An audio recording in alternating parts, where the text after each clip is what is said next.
The Sasquatch Society is right outside. Hmm? They show movies and then Sasquatch and Jesus, the Sasquatch book. No kidding. There's a That's book. what I took home. That's fun. I don't think they were waiting to see him. Here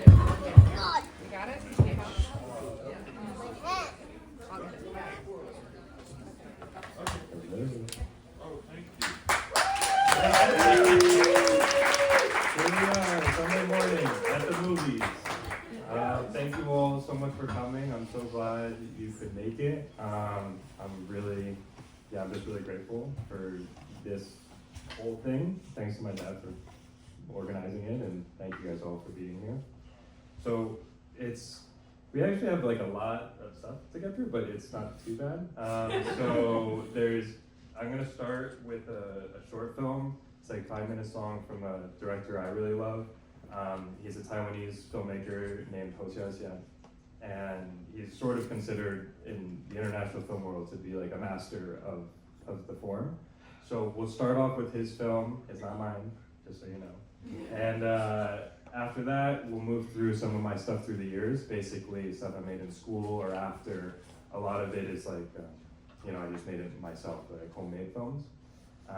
Then we'll take a little break, like 10 or 15 minutes, and come back in, watch the film of the day, My Father's House, the film of this year. And then my friend Corinne is gonna come up and we're gonna have a conversation. You guys can ask some questions too, if you'd like. So, thanks again, and let's watch some movies.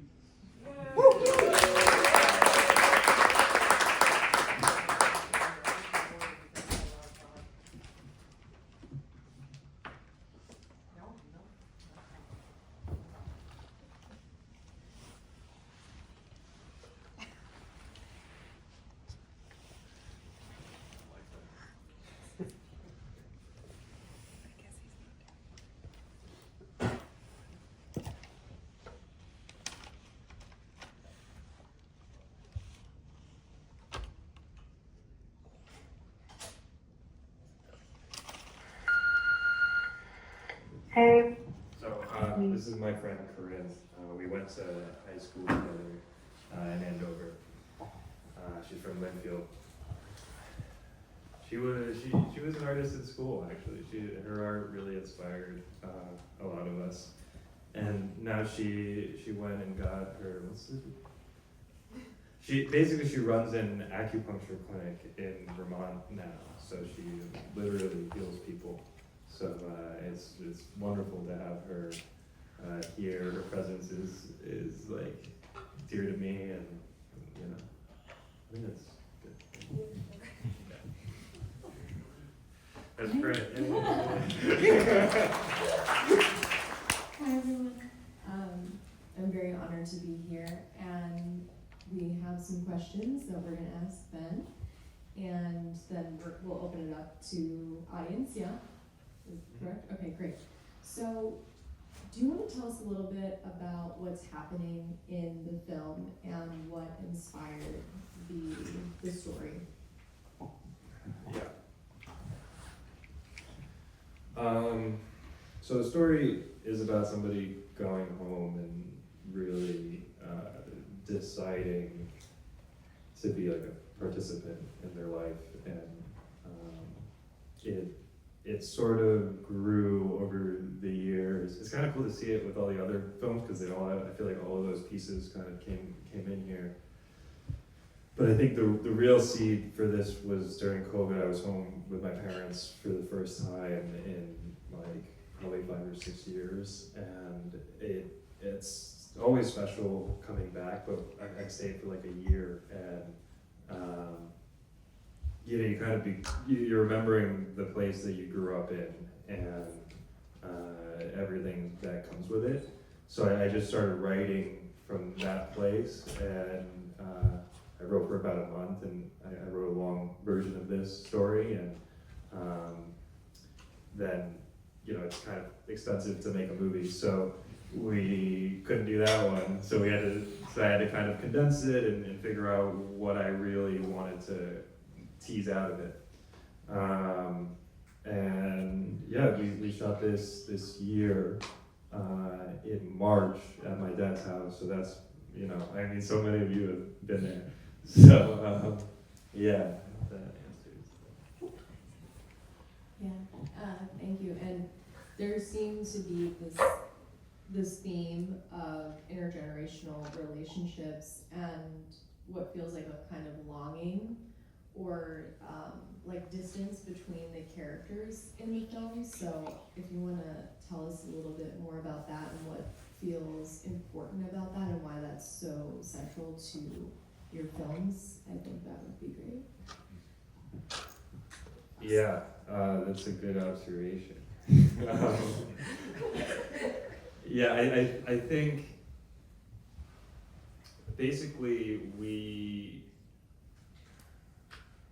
grown really fast, like the past 100 years. Like so much has changed. I mean, less than 100 years ago, people weren't even flying. So it's sort of like the world grew really fast and got really fast. And I think the distance between generations is pretty wide now in general. So I definitely, I was speaking to that. And I think as my mom is from China, she's an immigrant, so there's another layer of distance there. There's a linguistic distance, there's a cultural distance. And I was lucky to grow up mostly with my grandparents on my dad's side, and they were always around. And so I got pretty close exposure to like an older generation's wisdom, experience, feeling, understanding.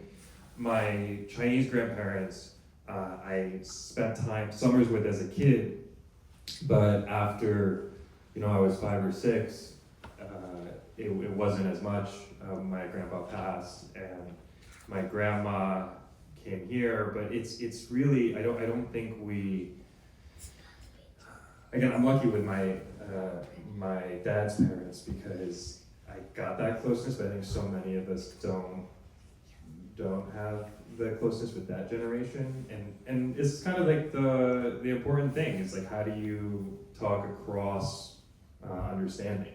How do you talk to somebody who has different set of experiences? So I feel, every generation has their own unique thing, and also there's stuff that continues, and there's stuff that doesn't, and so I kind of want to, I hope to like look in that area.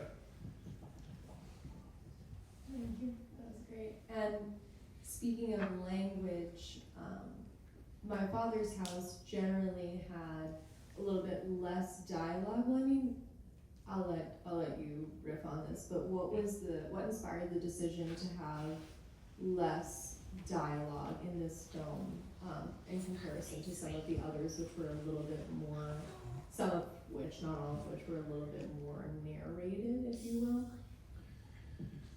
Yeah, another good observation. I think narration is a good way to put it.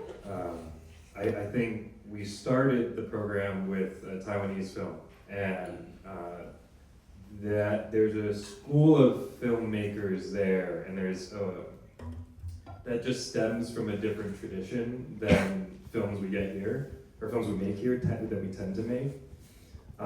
The simplest and like reductive way to put it is, in the East, like there's a different kind of approach to drama, and this goes back as far as painting and storytelling. It's not always like conflict. If you think about like Greek plays and Shakespeare, like they're pretty heavy, like conflict oriented.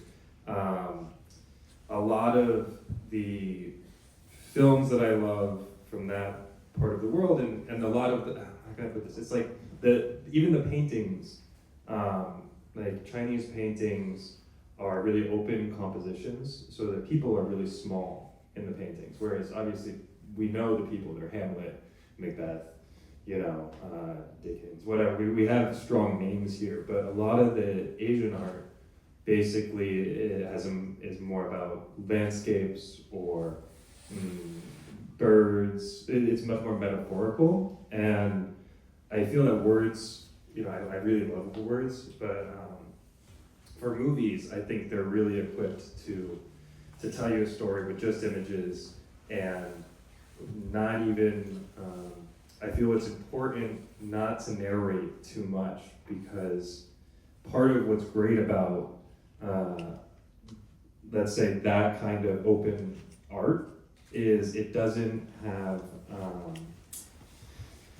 it doesn't have one center. So if I'm narrating to you like I am now, I'm the center of attention, you're listening to me. When the art is more open, it's polycentric, there's other ways in, the trees are telling a story, and I think that's more real, honestly. I think we tend to think of ourselves as centers, and we are, but there's also other centers. So I think that's the thinking in kind of like talk less, and also it's not just about the people. That's where the house should be talking to in that movie, and the trees and the windows and the piano, those things. I wanted to make something that talked from there. That's brilliant. Did you say so? And no, we were having this conversation out in the hall after, during the intermission, where it's really remarkable what happens when you get to experience art. And this was an experience of art as opposed to like popular film, especially in the West.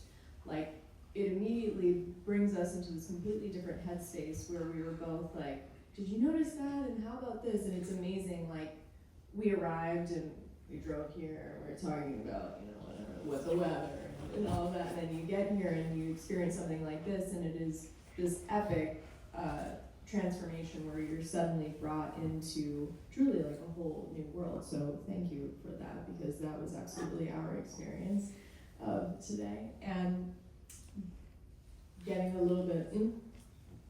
I think it's important, because this is why people make art and why people tell stories and why I particularly love movies, because it is a portal into another world, another set of experiences, feelings. You can feel stuff, but it's also a mirror. So I guess this is the question that I gave you to ask. But the question is basically, you guys all have programs. In the programs, I say, this film that we just watched was really special because it's given me so much, and I'm like really grateful for the basically resources to be able to do it, and money, and or else we wouldn't get to do it. And so, but what it gave me, and I think what it will give other people, is it's a mirror. So you get to look at the world, and films look real. Those are not, it is a real house, but we had to light it and decorate it and figure out how to shoot it.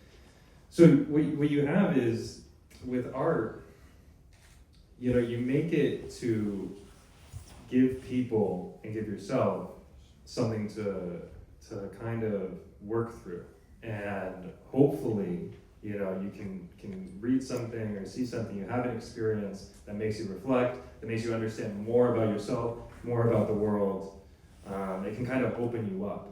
If the mirror is only me looking in a mirror, you guys may not get so much from it. So it kind of has to have an opening, it can't just be one directional. Thank you, I love that. And coming back to the film itself and the process of filming, how did you bring together the group of people? What did the process look like, really from beginning to end, from like inception of when you were first writing? I know you were talking about having to condense the script down and, reflect and create a scope that would match the resources available. So from that point onwards, how did you get everybody together? What were all the steps involved? And if you want to talk about any of the team members. Sure. So Yeah, basically, you have a script that you've written, you say, I want to make this into a movie.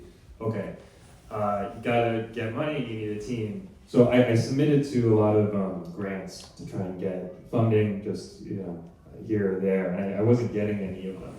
And so, but I've seen enough stuff that people are making that I know I can do something, that's as good. And so, I talked to my parents, we sat down, and he said, this is something I wanted to do. And so, we asked many of you to help us put the money together to do it. And, part of that was making sure, we had the right team that could execute the plan. And I was really lucky, the cinematographer, so the guy who did all the camera work and helped me plan the shots. His name's Brian, he's from Connecticut. He went to BU, and we met, so the actor in so the earlier film about the guy who goes to his mother's apartment, that guy introduced me to Brian, that actor introduced me to Brian. Brian and I really hit it off, we like a lot of the same films, we speak the same language, and turns out he went to BU and went to film school there, so he knew a lot of local crew. I kind of needed to make this film at my parents' house because it has a feeling that you can't find anywhere else. And if it's at somebody else's house, you kind of have to learn it and figure out how it looks good and stuff like that. But I just trusted myself to know my parents' house. So we were lucky because Brian knew a bunch of local people that could work the set. So his team kind of came on board for production. We flew people in. And that was part of what we needed the money for too. And then, we filmed for 3 days at my dad's house. A lot of people just stayed over, slept over. And then I had to get it all to an editor, and the editor, Skylar, was amazing. She's it's really funny, because this is a super kind of artsy thing, and she's assistant editor on The Old Guard and Venom 3. She's doing visual effects for all of them. But she basically, you shoot for 3 days, you have all this stuff. Stuff goes ways you didn't expect, and you get some stuff, you discover some things, you lose other things. But her job, and what we worked together for 6 months, was just kind of moving the pieces around, trying different configurations. I had to take the disposable photos and scan them. So it really is, I feel it's the best way to put it is a constant puzzle that you kind of know the shape of, and you have a lot of pieces for, and then you kind of just, a lot of it's just intuition. Cool. And I've known Ben since we were 14 years old. And I'm just thinking back to when Ben ran film, or first joined Film Club, then ran, or did you start it? He started it! He started the damn thing. So I remember when he started Film Club, and so it's been such a privilege and a joy to watch your career evolve from that time onwards to where we are now. But I would love to hear you speak a little bit to what this means for you, what it means to create a film of this magnitude, and the steps that have led up to this moment, not in necessarily comparison to your other work, but what it really means to arrive at this place and what makes this film so momentous for your career. Good question. I'm going off script, give me a second. I think the best way to put it, there's a bigger story and a smaller story. The bigger story is in that first film that we watched, where there's a family who goes to the movies, and we kind of go in with them to the theater, but the theater is empty. It's in the 1940s, and then suddenly it's the present, and the theater's empty, but there's still a movie playing. And I think that speaks to what art can do and what movies especially can do. They're kind of more public than a lot of arts. So art lasts, let's say that. So it was important, it felt important to me to make something that speaks to what I'm feeling, what my people are feeling, my family and friends. And as for this moment, yeah, I mean, most of my other stuff I made myself. So this was great to, you okay? It's my dad. This was great to work and collaborate with people. That was the best part. And obviously to be able to get everyone together like today and say, hey, watch this. This is something that maybe you can understand. It's not just me in a room playing with history or images or words. So, and really it's, I think, the beginning of something, right? It's the beginning of my career as a filmmaker. Anybody can watch this and kind of get something from it, I think. So, and it'll go, we've submitted to festivals around the world. I think it'll carry pretty well if we get in. Like, I think people around the world will respond to it, which is pretty encouraging. So it's hopefully I get some work from it. That would be nice. I can maybe direct some stuff for other people, but it's really now I feel, I can make a movie. I can make a movie that people can watch, you know, and understand. And so, and yeah, being up here is great because it's like, it's the direct, you guys actually, you can feel the room, watch something, and you know, you want your work to get shown. So this is really special.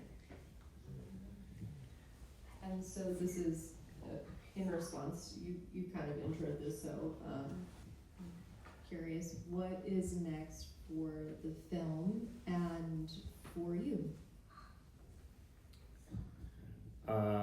Well, we're submitting to film festivals, as I said, and that costs a lot of money. So we're kind of asking for more money. If you guys, in your programs actually, there's a QR code which you can scan and donate through PayPal. It's tax deductible, and we'll send you an invoice. So you know we have to submit to probably like 30 festivals around the world, and then hopefully we get in. And then we have to travel there too. So me and my producer, and yeah. So that's what's next. I think the film. This is like the first time it's been shot, so it's really just born. Like we took care of it and tried to get it out and make it, but now we get to see kind of what happens, and maybe it'll go places. It should. I think it will. So. And what is next for you outside or in conjunction with that process? Well, I really, I don't know. I mean, we'll see. I work at a library in Los Angeles. I work at like a film library. So I'll go back to work there in a couple of days. I applied for some grants. We'll see if we get them. I want to make this film longer, and there's a lot of stuff I want to explore that I didn't feel we got to get into. We cut a lot of stuff that didn't fit for this film, but I think if we had more time, we could have, worked it in. So I'd like to make this into a full film. I've got other stuff I'm working on. Mostly, I'm just excited to kind of, it's like sending a kid to school. It's like, go and I want to see what happens to the kid, That's awesome. And I am curious, when you say that you're looking potentially to be hired for another project, that's very cool because for as long as I've known you, you've always been doing your own stuff, which is super cool. And so I was like, oh, that's interesting that he wants to maybe be on another project. So if you want to tell us a little bit about that. So what's good about this film is you send it out, people watch it, and then if it gets into festivals, it's really annoying, but it's like if you get into the festivals, people will come and say, okay, do you want to work on this? Or it's just easier to get work. So I can direct commercials and that'll help pay my bills, but I'd like to work on more dramatic stuff. I like working with actors and stuff. So I don't know. What kind of stuff do you want to work on? Yeah, I mean, I'll pretty much do anything. In your heart of hearts. In my heart of hearts, I'd love to make like studio films, and I just want to make longer films like this, really. Okay. Yeah. So like stuff that you would see in like the major box offices, or a little bit. I would do that Yeah. to make money, and to get a wider audience. But really, there's a lot of great films abroad that I love, and I want to make films like those, and they do well. I mean, the directors make a living, but they make really beautiful work. So. Yeah. Who has questions? Yes. Pink. What's her name in the pink sweatshirt there?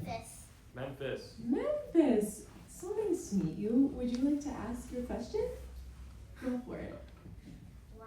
Who chose the title for the movie? It's a really good question. Who chose the title? I chose the title.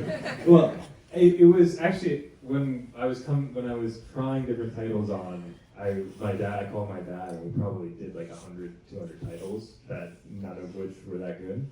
This title I sort of borrowed from Bruce Springsteen. He's got a great album called Nebraska. The song "My Father's House" is he's dreaming about his dad's house. So, I borrowed a little bit from that. I'm happy to. It's a great song. So, My Father's House, and the Chinese title means hometown. So, other questions? What other countries' films, if you had your druthers, would you immerse yourself in and become part of that whole movie? I think Italy and Taiwan are both great. I mean, Italian films have long been pretty good, but there's some really good filmmakers there. There's one that came out this year called La Chimera. It's wonderful. And Taiwan, I love the Taiwan guys. I think, yeah. La Chimera, is that the one where they're digging up? Yeah. Yeah, they're grave robbers. Yeah. They're grave diggers, and they take all the ancient art and they sell it. It's cool. Other questions? Can you hear me okay? Yes. I really loved the scene where the brothers share a meal individually, but then also together at the bedside. Is there like a cultural significance to that? Sorry for not being familiar if there is, or is it just like something that felt right for the brothers to do? As they're eating the meal and like Yeah. the empty dishes are there as well. Yeah, I think eating is really important. Like we all do it. Yeah. And, but you're onto something too, where it was like, I think in one version we had like a rice cooker in the room,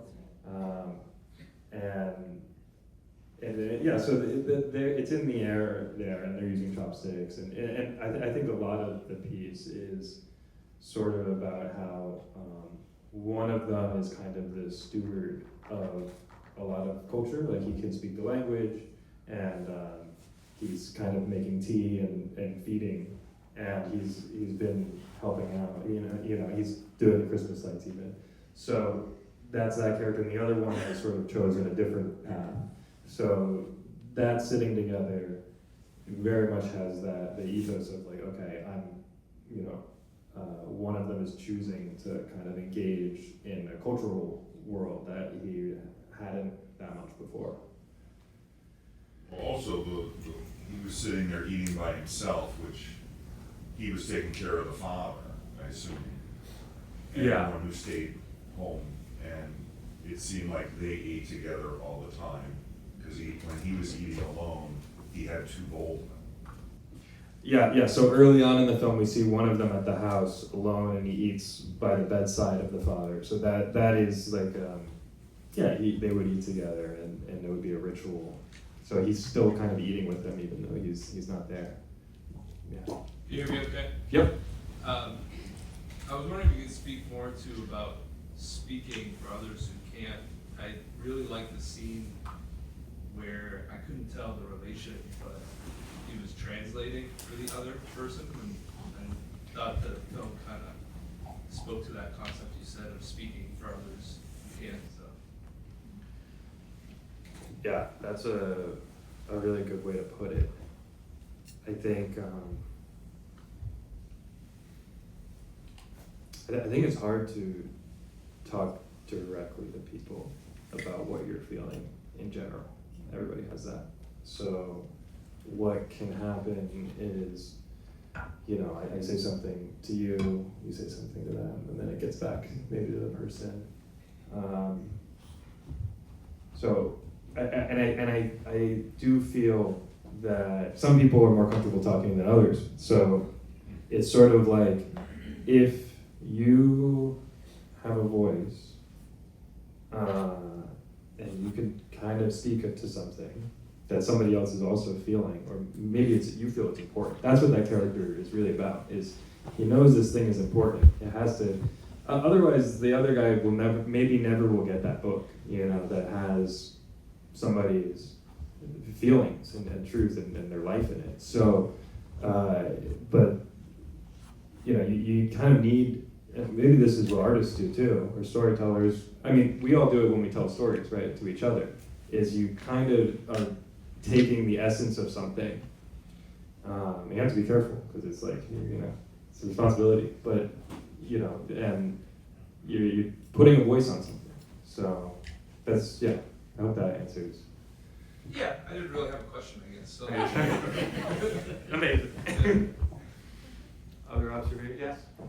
Hi, I was really, I loved the imagery and everything, but the auditory experience also was really great for me watching this. I kind of noticed it thematically. I thought we used some ambient noise and loudness versus stillness and quiet. So using ambience to bring quiet and focus and stillness. And then there's also some other fun choices with the chicken claw and the piano keys and discordance and ending on that beautiful resonant note at the end. So I was wondering if you could just talk a little bit about that. Yeah, I'm glad you felt that way. It's like the other thing that people don't talk about with movies is the sound is so important. And another reason why I'm really glad we got to watch it here, because it's just different when you watch it at home or on your phone. You gotta get to participate in the sound more.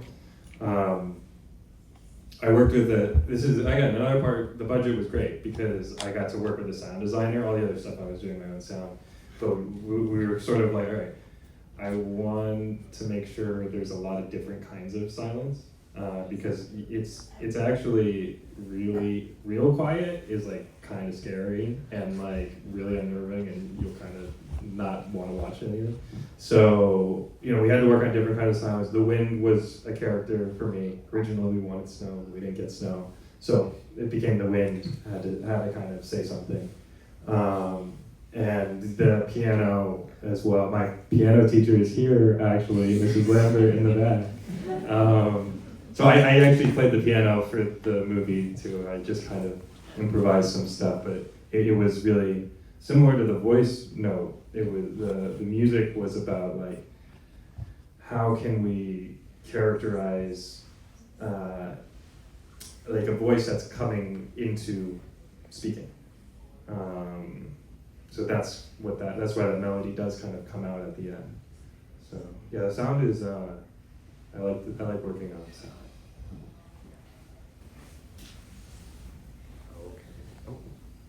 Sorry, great, amazing line. Center of the whole thing for me was I'm gonna cry. But where he's late to his son's birth, and he feels that he's spent the rest of his life trying to catch up to that moment. Right there, is that the center of it for you? And is that, that would be an amazing hook for Okay, so we're gonna show you the rest of that now. Everybody give us money so we can get it. I wanna see that life, you know, it's a very rich, wonderful life. You want to see the life that they had. Yeah, and it just makes you want more and more, right? It was great, you love it. Yeah, that, again, I think on the communication thing, it's hard to talk directly to people. It's hard to be present in life. And that was a character who I feel always regretted, not being more present. And we sort of see that with his son, his son wasn't himself that person. So, yeah, it's an important line.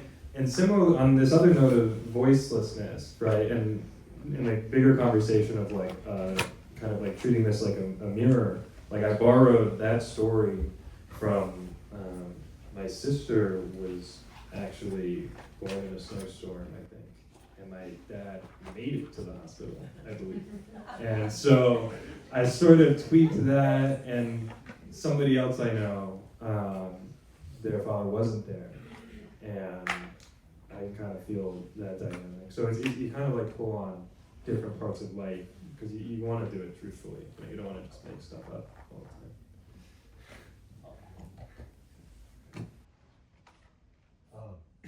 So I think a lot of what you're talking about and a lot of what I love about this movie is kind of this like indirect communication. Like the father is a really large and looming figure, even though the father is not really in the film in a super direct way in the present. I'm curious, how would you characterize kind of the main themes of the movie, any other themes of the movie, and how would you want to develop them further if you had kind of more time and more space to let those things breathe a little bit? So how would I characterize themes? So I guess what would you say are kind of like the Yeah, the main there are themes many, of but the the film. main themes of the film. And then what would I want to dig into? Yeah.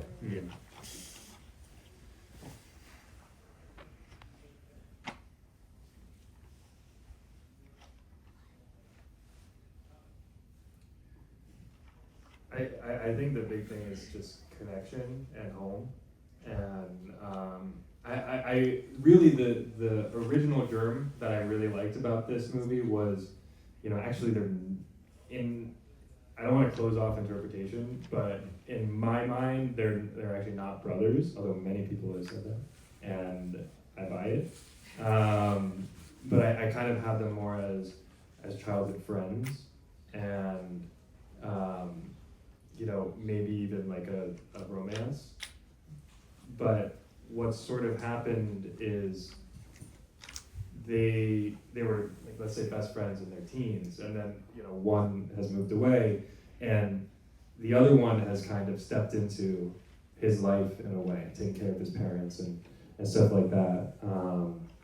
So I feel their relationship lost a little in this version, and that's okay. I'm happy with where it went, but I'd love to have a whole other plot for that character, and I had I kind of wanted to, the original script is more about the town, really, in the house. Everyone's kind of coming through this place. So here's all these different groups of people that have all had different relationships to this, the father who's passed away. And the main character really hadn't known his father well, because his father wasn't super present. They didn't have a great relationship. But what happens after his father passes is he begins to learn his father through other people. And I think that may be, so to go back to connection, like the real theme that I love digging into is how we can basically love and learn, how we can learn to love through loving other people, if that makes sense. So it's sort of like, I get a better understanding of, let's say, Corinne, because I understand somebody else that maybe understood Corinne or not. So it's more indirect understanding, but it's, yeah. That gets at it. So you mentioned a sister in the movie. Yeah.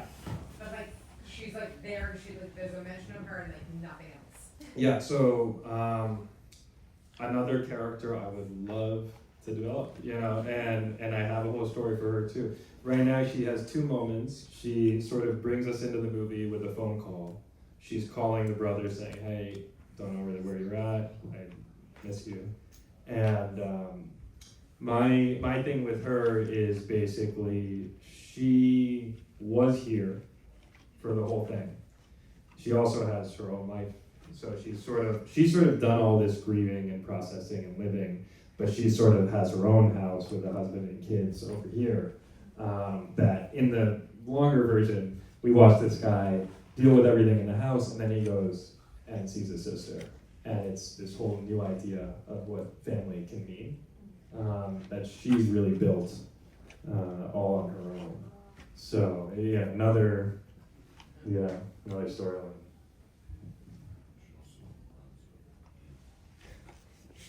There's one hand over here. Yes. I was busy taking pictures, so I didn't pay attention. Yeah. So you plan to expand the story all around it, maybe?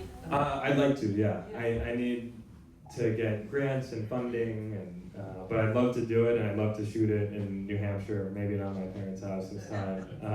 But I liked filming here because it's where I grew up, and I just think that the trees and the architecture and the weather especially is very special.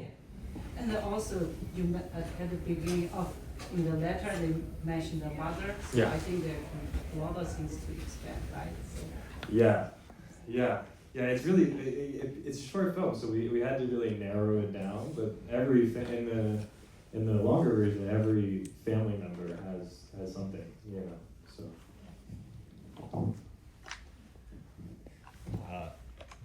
Another question about kind of your process. I obviously have known you for a pretty long time and seen you make a lot of these films, and I know that you've kind of immersed yourself in every part of the filmmaking process, like writing, editing, cinematography, all of these things. And I know that, the production of this movie was a pretty different thing for you. Kind of wearing a directorial hat more fully. So I'm curious kind of how that experience was for you. What parts of the movie making experience in general do you find kind of most resonant? Yeah, I don't know if you could just speak. Can I read that question or no? No. Okay, so basically it was sort of like, all right, you've done a lot of different stuff making movies, you've played different roles, now you're directing. What did you like about it? Did you enjoy that? And right? Yeah. And what resonates most?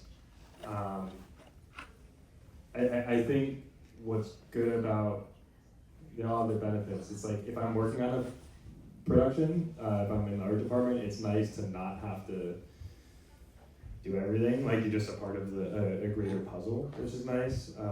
But what was special about this is I got to this is crazy because it's been like 5 years since you know what I mean? So it's like what's special about directing is you really were there for every step of the process, the growth, and the development of the piece. So I definitely I loved it. I love directing, actually, which I didn't know until this one. You were writing. Yeah, I was mostly writing. So, but this is, it's cool to, writing, you sit at a desk or you sit with yourself and you're working and you invite the other stuff in. But directing, you're kind of going out into the world and you're using what you're seeing and what's available and you're kind of working it in, you're directing it into your piece. Which I like doing with writing, but it's different. You're working with people and environments rather than just kind of a pen and paper.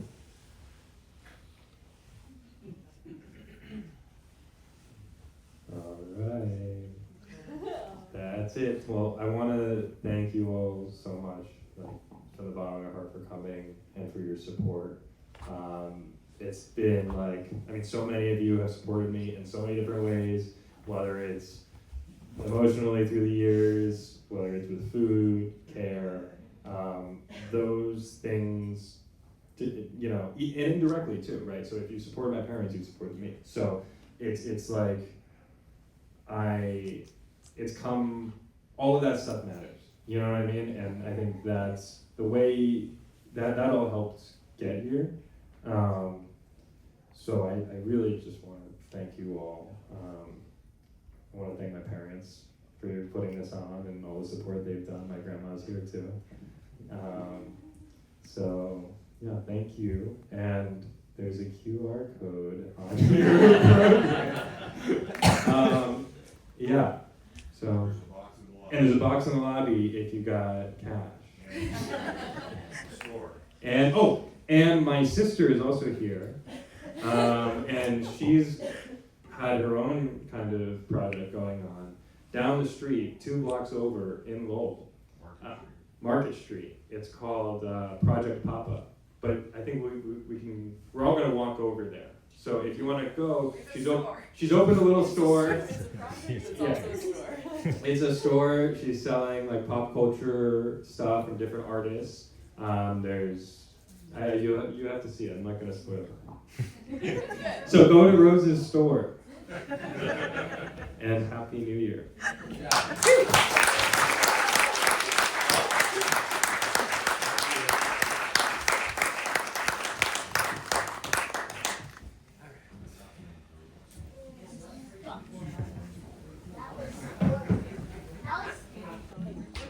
About 40 minutes long. Yes, it was.